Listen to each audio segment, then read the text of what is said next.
नमस्कार दोस्तों, स्वागत है आप सबका आपके अपने यूट्यूब चैनल एग्ज़ाम टेबलेट में। दोस्तों, इस वीडियो में हम लोग बात करेंगे बिहार पैरामेडिकल के एंट्रेंस एग्ज़ाम के प्रीवियस ईयर क्वेश्चन पेपर के बारे में। यहाँ पे देखिए, प्रीवियस ईयर के क्वेश्चन पेपर को देखने से आपको ये पता चलता है कि आपके एग्ज़ाम में किस तरह के क्वेश्चंस एग्जैक्टली पूछे जाएंगे। यहाँ पे सबसे पहले हम लोग जनरल साइंस के क्वेश्चंस को देखेंगे, सामान्य विज्ञान के, जिसमें कि हम लोग रसायन विज्ञान से सबसे पहले स्टार्ट करेंगे और देखेंगे कि आपको किस तरह के क्वेश्चंस पूछे जाएंगे बिहार के पैरामेडिकल एंट्रेंस एग्ज़ाम में। तो यहाँ पे जो क्वेश्चंस पूछे जा चुके हैं, ये 2022 का क्वेश्चन पेपर है। और फॉर्मिक अम्ल यह प्रतिक्रिया नहीं दर्शाता।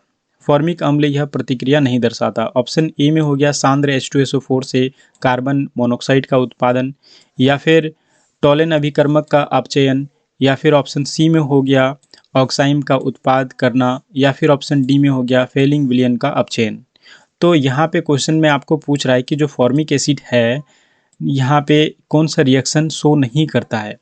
तो देखिए, जब यहाँ पे ये जो फॉर्मिक एसिड है, जब ये कॉन्सेंट्रेटेड H2SO4 यानी सल्फ्यूरिक अम्ल से रिएक्शन करता है, तो ये क्या करता है, ये आपका यहाँ पे कार्बन मोनोक्साइड और वाटर वेपर प्रोड्यूस करता है। तो ऑप्शन ए तो यहाँ पे ये रिएक्शन तो शो करता है, इसलिए ये यहाँ पे नहीं होगा। उसके बाद देखिए, ऑप्शन बी जो है, ये क्या बोल रहा है यहाँ पे, रिड्यूसेस टॉलेंस रिएजेंट। तो जब देखिए फॉर्मिक एसिड टॉलेंस रिएजेंट से जब रिएक्शन करता है, तो फिर क्या बनाता है, यहाँ पे मेटेलिक सिल्वर बनाता है। इसलिए ये ऑप्शन बी भी यहाँ पे गलत हो गया। ये आपका यहाँ पे रिएक्शन शो कर रहा है। उसके बाद देखिए, ऑप्शन सी जो है, यहाँ पे देखिए फॉर्म्स एन ऑक्सीम। तो फॉर्मिक एसिड जब यहाँ पे आपका हाइड्रोक्साइल एमीन से जब आपका रिएक्शन करता है, तो फिर क्या बनाता है, ये आपका ऑक्साइम को बनाता है। तो इसलिए देखिए ऑप्शन सी भी यहाँ पे गलत हो गया। तो यहाँ पे कौन सा बचा है, आपका बचा है ऑप्शन डी।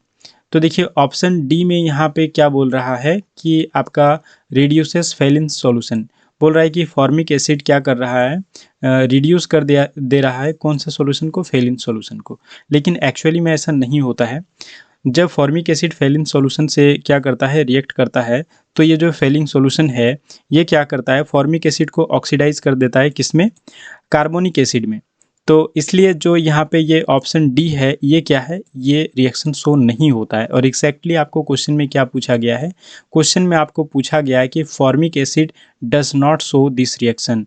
तो फॉर्मिक एसिड कौन सा रिएक्शन निम्न में से नहीं दर्शाता है, तो ये आपको पूछा गया है। तो यहाँ पे आपका कौन सा सही होगा, आपका यहाँ पे ऑप्शन डी सही होगा, reduces Phelan solution. Phelan solution को रिड्यूस नहीं करता है, फेलिंग सॉल्यूशन का अपचयन नहीं करता है।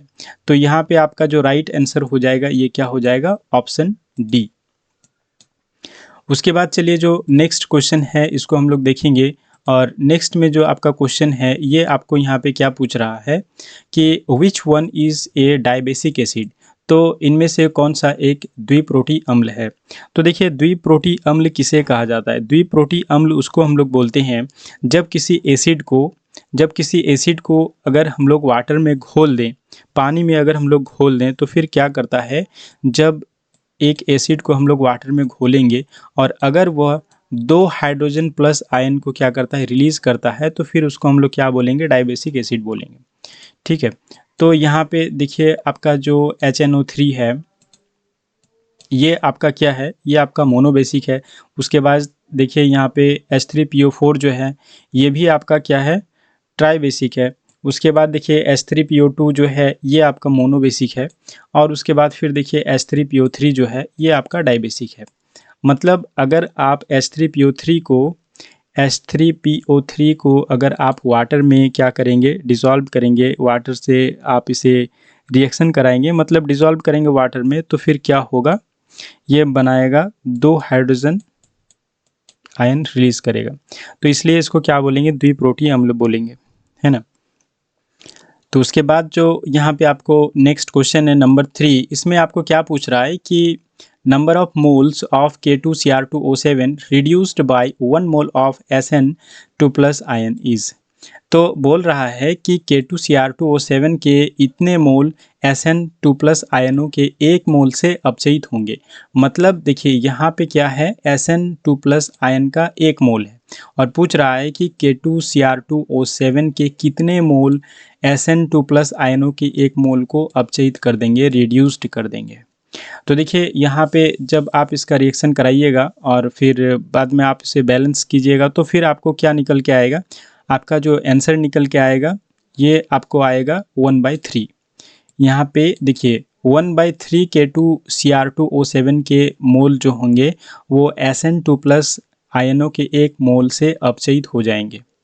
तो यहाँ पे जो आपका आंसर ऑप्शन नंबर जो डी में दिया गया है 1/3, ये आपका क्या होगा, राइट होगा। तो उसके बाद देखिए यहाँ पे जो आपका नेक्स्ट क्वेश्चन है, नेक्स्ट क्वेश्चन में आपको क्या पूछ रहा है कि according to the uncertainty principle, अनिश्चितता के सिद्धांत के अनुसार यहाँ पे कौन सा ऑप्शन सही है। तो यहाँ पे आपको 4 फॉर्मूला दिया गया है, इनमें से कौन सा सही है। देखिए हाइजेनबर्ग का जो अनसर्टेनिटी का प्रिंसिपल है उसको अगर मैथमेटिकल एक्सप्रेशन उसका अगर दिया जाए तो फिर कौन सा यहाँ पे फॉर्मूला सही होगा। तो ये आपका ऑप्शन नंबर डी सही होगा। और देखिए ऑप्शन नंबर डी में यहाँ पे क्या है कि आपको delta V into delta x is equal to क्या हो गया, h/4πm। तो यहाँ पे डेल्टा V जो आपका है ये आपका अनसर्टेनिटी इन मोमेंटम है और डेल्टा x हो गया ये आपको क्या हो गया, अनसर्टेनिटी इन जो पोजीशन है वो है आपका। फिर h जो हो गया ये प्लांक कांस्टेंट। तो देखिए हाइजेनबर्ग का जो अनसर्टेनिटी का प्रिंसिपल है उसी फॉर्मूले को डायरेक्ट यहाँ पे आपको उठा के दे दिया गया है और ये जो ऑप्शन आपका डी है ये आपका सही आंसर है।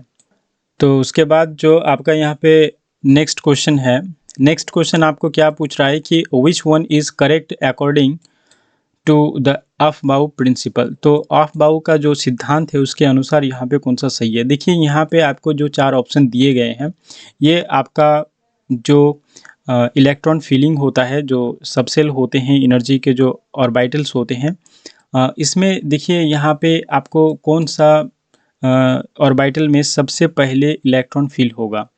तो ये आपको यहाँ पे ऑर्डर दिया गया है। तो यहाँ पे आपको कौन सा ऑर्डर सही है ये आपको यहाँ पे बताना है ऑप्शन में।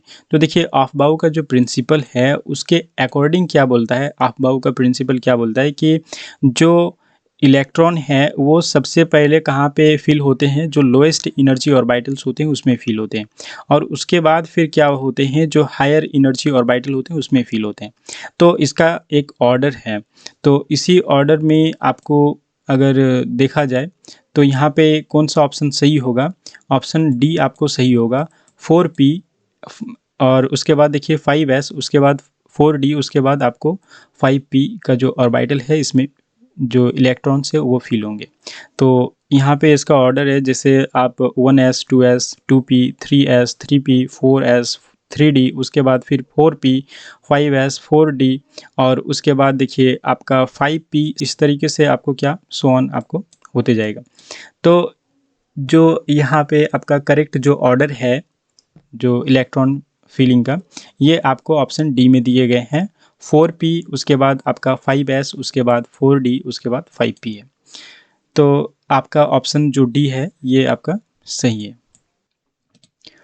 तो उसके बाद जो यहाँ पे आपका नेक्स्ट क्वेश्चन है ये आपको क्या पूछ रहा है कि विच वन इज़ डायमैग्नेटिक, कौन एक प्रतिचुंबकीय है।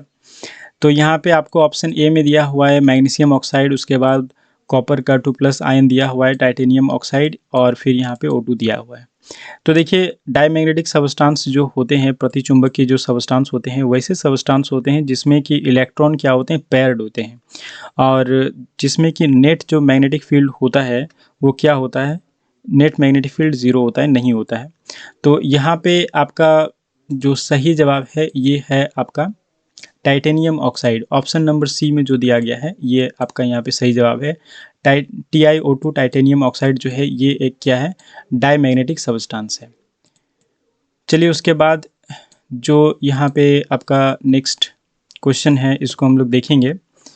क्या पूछ रहा है कि 7 नंबर क्वेश्चन में आपको पूछ रहा है कि in milk the dispersed phase is, तो दूध में परिक्षिप्त प्रवस्था कौन सा है, तो ये पूछ रहा है।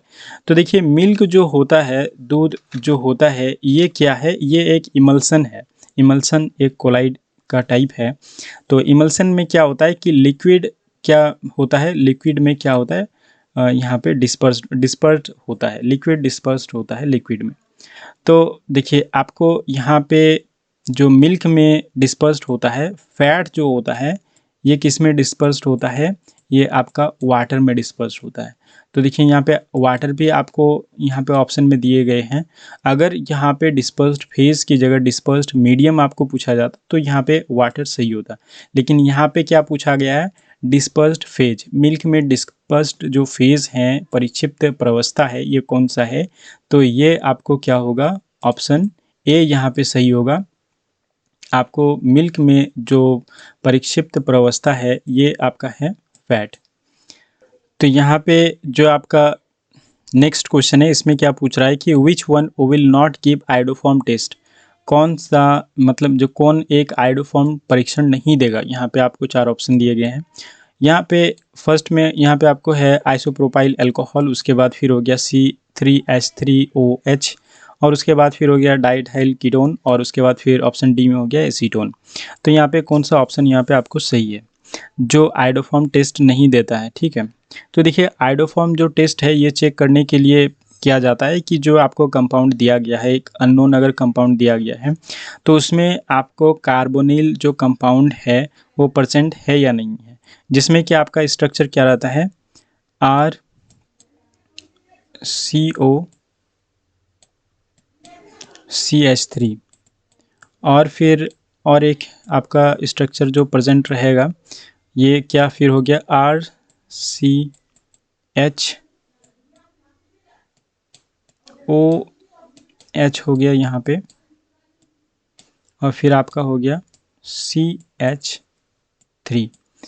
तो जो आपको आयोडोफॉर्म टेस्ट होते हैं ये आपको ये पता लगाने के लिए होते हैं कि दिए गए कंपाउंड में आपको कार्बोनिल कंपाउंड है या नहीं है, और उसमें स्ट्रक्चर क्या रहता है आपको RCOCH3 और RCHOHCH3।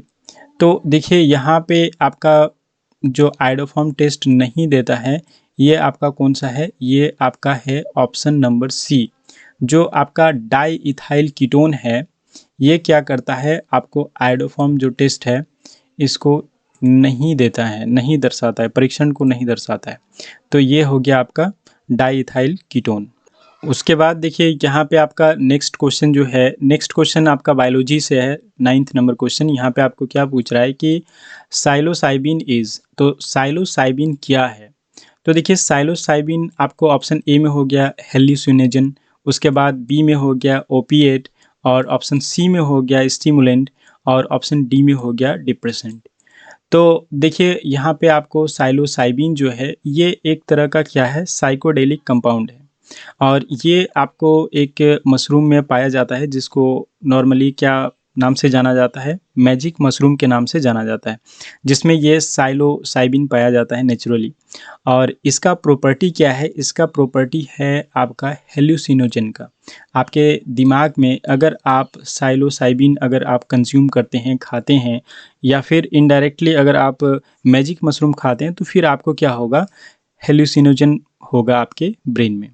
तो यहाँ पे आपको जो सही जवाब है कि साइलोसाइबिन जो है वो क्या है, साइलोसाइबिन क्या है, एक आपका हेल्यूसिनोजन है। चलिए उसके बाद जो नेक्स्ट यहाँ पे आपका क्वेश्चन है इसको हम लोग देखते हैं। नेक्स्ट क्वेश्चन आपका यहाँ पे क्या है कि अगार इज, तो अगार क्या है। तो ऑप्शन में यहाँ आपको दिया गया है वैक्स, या फिर ट्राइग्लिसराइड, या फिर पॉलीसेकेराइड, या फिर ऑप्शन डी में हो गया प्रोटीन। तो अगार आपका क्या है, तो देखिए सबसे पहली बात कि अगार क्या है। तो अगार जो है ये आपका रेड एल्गी के जो कुछ स्पीसीज होते हैं इससे ये इसको क्या किया जाता है, ऑब्टेन किया जाता है, प्राप्त किया जाता है अगार को। और अगार जो है ये आपका क्या है, ये आपका एक पॉलीसेकेराइड है। पॉलीसेकेराइड क्या होते हैं, कार्बोहाइड्रेट के जो लॉन्ग चेन होते हैं उसको पॉलीसेकेराइड कहा जाता है। देखिए ट्राइग्लिसराइड जो है ये एक टाइप का क्या है, एक टाइप का लिपिड है। और उसके बाद देखिए आपको ये जो प्रोटीन है, प्रोटीन क्या है, एमिनो एसिड से बना होता है। लेकिन देखिए यहाँ पे आपका जो अगार है, अगार क्या है, अगार जो है ये आपका एक पॉलीसेकेराइड है। ठीक है। अगार क्या है? आपका एक पॉलीसैकेराइड है और अगार का जो यूज़ जनरली होता है, इसको कल्चर मीडिया में यूज़ किया जाता है अगार को, और माइक्रोबायोलॉजी में भी काफ़ी इसका यूज है। और चलिए उसके बाद जो नेक्स्ट क्वेश्चन है इसको हम लोग देखते हैं कि what percentage of transpiration take place through leaves. तो कुल वाष्पोत्सर्जन जो होता है एक पौधा में का कितने परसेंट पत्तियों से होता है? तो देखिए मेनली जो देखिए वाष्पोत्सर्जन होता है ये पत्तियों से ही होता है, और अगर देखने जाएं अगर एक पौधा में तो ये स्टेम से भी होता है, फ्लावर से भी होता है, लेकिन जो मेनली आपका होता है ये कहाँ से होता है?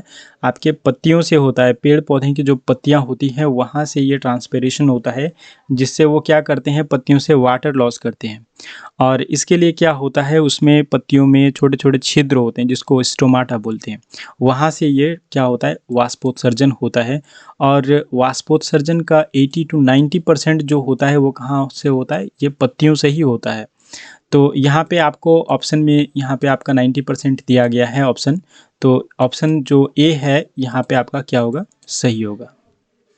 तो चलिए उसके बाद जो यहाँ पे आपके नेक्स्ट जो क्वेश्चन है, नेक्स्ट क्वेश्चन यहाँ पे आपको क्या है, where does glycolysis take place. तो ग्लाइकोलाइसिस कहाँ पे होता है?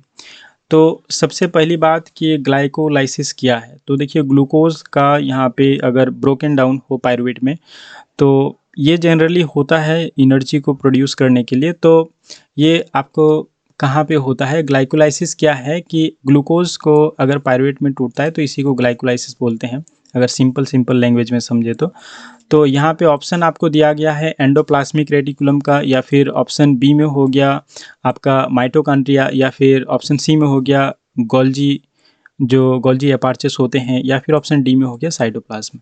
तो यहाँ पे कौन सा ऑप्शन यहाँ पे सही है कि पूछ रहा है कि ग्लाइकोलाइसिस का जो क्रिया होता है वो कहाँ पे संपन्न होता है? तो ये इसका जो सही जवाब है देखिए साइटोप्लाज्म में। तो ये कोशिका द्रव्य में होता है ग्लाइकोलाइसिस की क्रिया। देखिए एंडोप्लाज्मिक जो रेटिकुलम होते हैं ये लिपिड और स्टेरॉइड का सिंथेसिस करते हैं। माइटोकॉन्ड्रिया में क्या होता है, यहाँ पे बायोकेमिकल रिएक्शन होता है और केमिकल एनर्जी क्या होता है, प्रोड्यूस होता है, जिसमें कि एटीपी के रूप में एनर्जी को संचित किया जाता है, इसलिए माइटोकॉन्ड्रिया को कोशिका का ऊर्जा घर भी कहा जाता है। गोल्जी एपार्चस में क्या होता है, ये एक तरह का फैक्ट्री है जहाँ पे प्रोटीन को रिसीव किया जाता है, कहाँ से? एंडोप्लाज्मिक रेटिकुलम से। और यहाँ पे क्या होता है, यहाँ पे इसका क्या होता है, प्रोसेस्ड होता है और फिर स्टोर किया जाता है इसको, और फिर इसको ट्रांसपोर्ट किया जाता है गोल्जी एपार्टस से। और उसके बाद देखिए यहाँ पे जो आपका ग्लाइकोलाइसिस का जो प्रोसेस होता है ये कहाँ पे होता है? ये आपका होता है साइटोप्लाज्म में। ठीक है, तो ऑप्शन नंबर जो यहाँ पे आपका डी है ये आपका सही है कि ग्लाइकोलाइसिस का प्रोसेस कहाँ होता है? ये साइटोप्लाज्म में होता है। तो उसके बाद यहाँ पे जो आपके नेक्स्ट क्वेश्चन है 13 नंबर क्वेश्चन, इसमें आपको क्या पूछा जा रहा है, विच one is a fluid feeder. तो इसमें इनमें से कौन तरल हारी है? तो देखिए तरल हारी फ्लूइड फीडर किसको कहा जाता है? फ्लूइड फीडर उसे कहा जाता है जो किसी अदर ऑर्गेनिज्म से उसके शरीर में जो फ्लूइड होता है उसको खाते हैं। तो यहाँ पे ऑप्शन ए में हो गया आपको बर्ड्स यानी चिड़िया, ऑप्शन बी में हो गया मेल मॉस्क्यूटो, या फिर ऑप्शन सी में हो गया क्रो यानी कौवा, या फिर ऑप्शन डी में हो गया फीमेल मॉस्क्यूटो। तो देखिए फ्लूइड फीडर आपको यहाँ पे बता दिए कि कौन सा फ्लूइड फीडर किसे कहते हैं। तो यहाँ पे कौन सा फ्लूइड फीडर है ये आपको बताना है। देखिए आपको क्या है कि बर्ड्स जो होते हैं, बर्ड्स में एक हमिंग बर्ड्स होता है जो कि क्या करता है, जो आपको जो फूलों में रस होता है उसको ये क्या करते हैं, भोजन करते हैं हमिंग बर्ड्स। और जो मेल मॉस्क्यूटो है ये यहाँ पे प्लांट जूस का यूज़ करते हैं अपने आप को खाने के लिए। मेल मॉस्क्यूटो देखिए बाइट नहीं करते हैं, वो मनुष्यों को नहीं काटते हैं। ओनली फीमेल जो मॉस्क्यूटो होती हैं वही मनुष्यों को क्या करती है, बाइट करती है। ये इसलिए भी बाइट करती हैं क्योंकि इनके जो एग्स होते हैं उनके डेवलपमेंट के लिए प्रोटीन की ज़रूरत पड़ती है, और वो प्रोटीन फीमेल मॉस्क्यूटो को कहाँ से मिलेगा, वो ह्यूमन ब्लड से मिलेगा या फिर किसी भी ब्लड से मिलेगा। तो ये बात है। और क्रो जो होता है, कौवा क्या खाता है ये आप सब जानते हैं। तो यहाँ पे 13 नंबर का जो क्वेश्चन है इसका जवाब आप लोगों को कमेंट सेक्शन में देना है कि जो इसमें से तरलहारी है इसका आपको बताना है कि इसमें से कौन सा तरलहारी है। ठीक है, चलिए उसके बाद जो नेक्स्ट क्वेश्चन है उसको हम लोग देखते हैं। How many kinds of respiratory centres are there, मतलब श्वसन केंद्र कितने प्रकार के होते हैं। मनुष्य के जो ब्रेन होते हैं, मस्तिष्क है, वहाँ पे कितने तरह के, कितने प्रकार के क्या होते हैं, रेस्पिरेटरी सेंटर्स होते हैं, श्वसन केंद्र होते हैं। ऑप्शन ए में हो गया 6, उसके बाद बी में हो गया 3 और उसके बाद सी में हो गया 4, उसके बाद डी में हो गया 2। तो देखिए इसका जो सही जवाब है ये है आपका ऑप्शन बी। 3 तरह के, मतलब यहाँ पे आपको 3 प्रकार के श्वसन केंद्र होते हैं। देखिए 2 जो होता है वो मेड्यूला में होता है। मेड्यूला में आपका होता है एक आपका डोर्सल और वेंट्रल रेस्पिरेटरी ग्रुप होता है। एक हो गया आपका डोर्सल और एक हो गया आपका वेंट्रल। और उसके बाद देखिए एक होता है कहाँ पे, आपका पॉन्स में। तो इस तरह से टोटल मिला के जो आपको रेस्पिरेटरी जो यहाँ पे केंद्र होते हैं, जो सेंटर्स होते हैं, वो कितने होते हैं, 3 होते हैं। तो उसके बाद आपका जो नेक्स्ट क्वेश्चन है, देखिए यूरिया NH3 से इतने गुना कम हानिकारक है। तो यहाँ पे आपको ऑप्शन दिया गया है 10 गुना या फिर 10,000 गुना या फिर आपका 1 लाख गुना या फिर 1,000 गुना। आपका यूरिया जो है NH3 से कितना गुना कम हानिकारक है, ये भी आपको ऑप्शन में बताना है कि कौन सा ऑप्शन यहाँ पे सही है। तो कमेंट करके आप 2 आप जवाब देंगे, एक आपका 13 नंबर क्वेश्चन का और एक आप 15 नंबर क्वेश्चन का। उसके बाद चलिए जो नेक्स्ट क्वेश्चन है उसको देखते हैं। नेक्स्ट क्वेश्चन यहाँ पे क्या दिया गया है कि this is the lowest part of the vertebrae. जो कशेरुक है, इंसान का जो वर्टिब्रल कॉलम है, मतलब जो आपका स्पाइन है, उसका सबसे निचला हिस्सा, कशेरुक का सबसे निचला हिस्सा कौन सा है। ऑप्शन ए में हो गया थोरैकिक, या फिर ऑप्शन बी में हो गया सैक्रम, या फिर ऑप्शन सी में हो गया कॉक्सिस, या फिर ऑप्शन डी में हो गया लंबर यानी कटी। तो यहाँ पे देखिए आपका जो सही जवाब होगा ये क्या होगा, ये होगा आपका कॉक्सिस। ये जो होता है वर्टिब्रल कॉलम का सबसे निचला पार्ट होता है, सबसे लोएस्ट पार्ट जो होता है वर्टिब्री का, ये सबसे निचला पार्ट होता है कॉक्सिस, और इसको टेल बोन भी कहा जाता है ना। तो उसके बाद जो आपका नेक्स्ट क्वेश्चन है, देखिए यहाँ पे how many pairs of thoracic nerves are there, वक्षीय तंत्रिकाएं कितनी जोड़ी होती हैं। तो ऑप्शन ए में दिया गया है 12, ऑप्शन बी में दिया गया है 4, ऑप्शन सी में दिया गया 6 और ऑप्शन डी में दिया गया 2। तो देखिए इसका जो आपका सही जवाब होगा ये होगा आपका ऑप्शन ए 12। यहाँ पे देखिए थोरेकिक जो नर्व्स होते हैं वो 12 पेयर्स होते हैं। तो दोस्तों यहाँ पे हम लोग जो इसके नेक्स्ट जो क्वेश्चंस हैं उसको हम लोग नेक्स्ट वीडियो में देखेंगे। और वीडियो को अंत तक देखने के लिए बहुत बहुत धन्यवाद। और वीडियो को लाइक करें, शेयर करें, और अगर आप हमारे इस चैनल में नए व्यूअर हैं तो हमारे इस चैनल को ज़रूर सब्सक्राइब कर लीजिए और बेल आइकन को भी प्रेस कर लीजिए, ताकि मैं जब भी वीडियो अपलोड करूँ तो सबसे पहले इसका नोटिफिकेशन आपको मिल पाए।